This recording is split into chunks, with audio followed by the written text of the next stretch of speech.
ஈசனடி போற்றி எந்தையடி போற்றி தேசனடி போற்றி சிவன் சேவடி போற்றி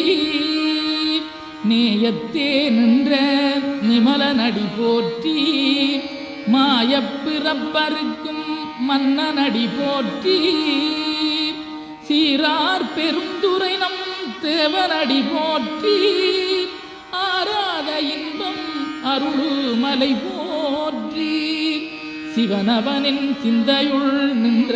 அதனால் அவன் அருளாலே